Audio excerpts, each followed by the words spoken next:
Well, March 25 will go down in history as the 2023 state election and Labor taking reign over the coalition in 2023. But locally here in the Clarence Valley, Richie Williamson was the local candidate taking over from retirement of Chris Galaptis, and he joins me right now.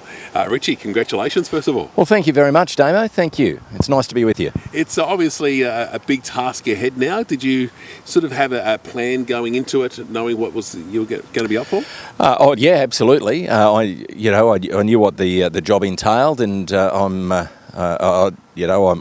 ready to take up our challenges as a community and take them to Sydney. And I've said that all along. I'm about taking us to Sydney, not bringing Sydney to us. And I fully intend to do that with pride and passion over the next 4 years of this term.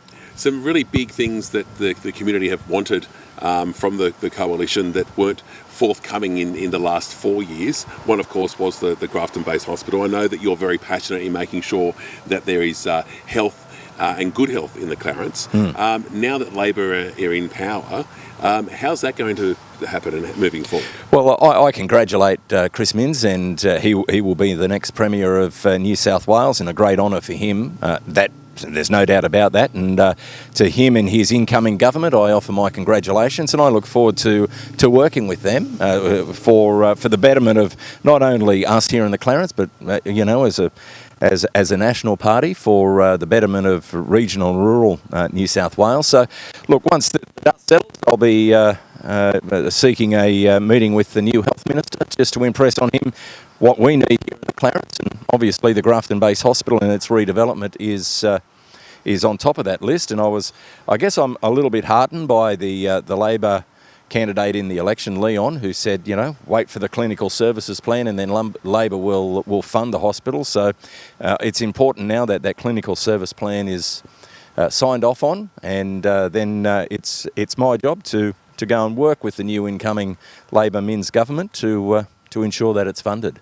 Obviously, Chris was in government for 11 years as our local member, leaving behind a lot of legacy. Have you had a chance to sort of sit down with him prior to Saturday and sort of work out the things that he was working on that he hasn't sort of quite got to? Yeah, look, I've got a fair idea, and of course there's always issues, and I've been talking to hundreds of people about the issues that matter to them, and I've been listening to their concerns. For example, flood recovery, particularly in the Richmond and the lower Richmond and some areas of the Clarence, but it's certainly more defined in the areas around Coraki and Woodburn and a few other smaller communities there that they're really struggling from to redevelop and recover from the flood. So I'll be, as a matter of urgency, when the dust settles, I'll be seeking a meeting with the Northern Rivers Reconstruction Corporation to just impress on them the issues of communication and really get cracking with regards to helping those people get on with their lives. It's really important for them, obviously.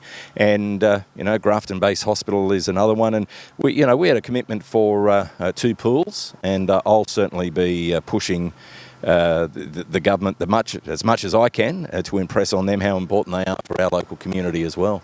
Your lovely wife Leonie's been by your side throughout the whole election campaign on Saturday night. Yeah. Was she relieved that you got in, or was she going, oh my goodness, my life's going to change now? No, she was relieved.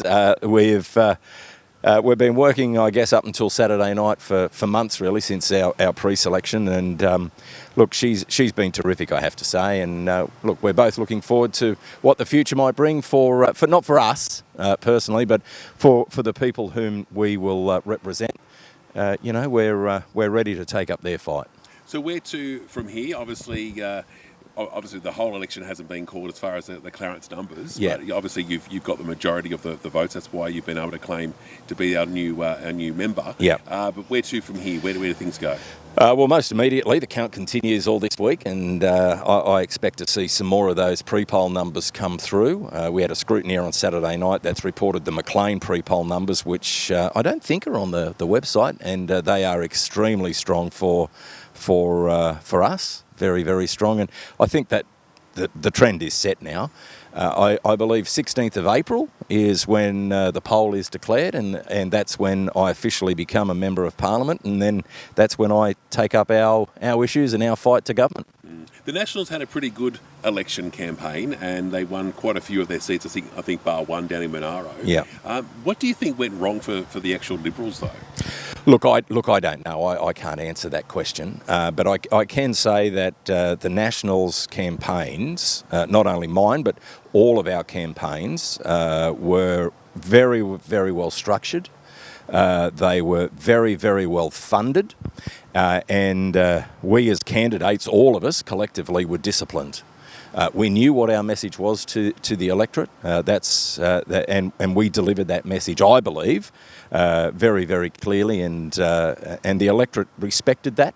And the electorate here in the Clarence, obviously, has shown their support for what the Nationals deliver.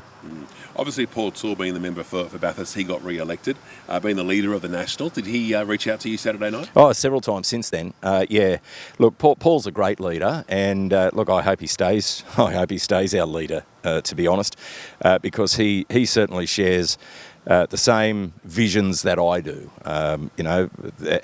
Our visions closely align. He's a really, really good bloke, Paul, and I've spoken to him Saturday night. I've spoken to him since, and he still has that power and that passion, really, to advocate for regional New South Wales. Well, again, congratulations. Thank you for having a chat to us, the first media interview with us, and we appreciate your time, and best of luck for the next 4 years. Thanks, Damo, and anytime if I can be a part of, let me know. No worries. Richard Williamson, the incoming local member for the seat of Clarence.